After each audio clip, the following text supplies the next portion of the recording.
Hi friends, ఎలా ఉన్నారు? అందరూ బాగున్నారా? నేనైతే చాలా బాగున్నాను. మీరు కూడా బాగుండాలని మనస్ఫూర్తిగా ఆ బాబాని కోరుకుంటున్నాను అనమాట. ఈరోజు మీరు డిన్నర్ ఏం చేశారో కామెంట్ చేయండి, చూద్దాం. నా డిన్నర్ ఏంటో తెలుసా? చూపిస్తారండి.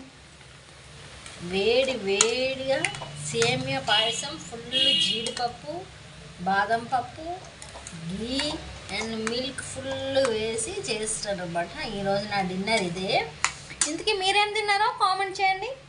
మా వారికి వితౌట్ పాలు ఘీ అసలు ఏమి ఉండవు, తన కోసం అదనమాట సేమియా. అతను అసలు పాలకు సంబంధించిన ఐటమ్స్ ఏమి తినరు, అందుకు తన కోసం సపరేట్గా చేస్తానమాట. నేను చాలా సంవత్సరాల నుండి బాబాని మొక్కుకుంటాను అనమాట. దానివల్ల ప్రతి గురువారం నైట్ రైస్ తినను. అది చాలా సంవత్సరాల నుండి. కొన్ని సంవత్సరాలు బ్రేక్ ఇచ్చాను, పిల్లలు కన్సీవ్ అయినప్పటి నుండి మళ్ళీ పిల్లలు ఫీడ్ చేసినంత వరకు బ్రేక్ ఇచ్చాను. మళ్ళీ స్టార్ట్ చేశాను అనమాట రీసెంట్గా. అందుకు ఈరోజు నైట్ వర్షం ఫుల్ పడుతుంది, ఎందుకో నాకు ఏం టిఫిన్ తినాలనిపించక పాయసం చేస్తాను. నాకు ఎంతో ఇష్టమైన పాయసం, ఫుల్ జీడిపప్పు ఘీ అన్నీ ఉన్నాయన్నమాట. చాలా బాగుంటుంది. పిల్లలు అయితే ఆల్రెడీ బిర్యానీ తినేస్తారు. వాళ్ళ డాడీ మధ్యాహ్నం బిర్యానీ తెచ్చాడు, అది కొంచెం ఉంటే వాళ్ళిద్దరు తినేస్తారనమాట. ఇందుకే మీరేం చేస్తారో కామెంట్ చేయండి, అలాగే ఒక లైక్ చేయండి. Bye bye.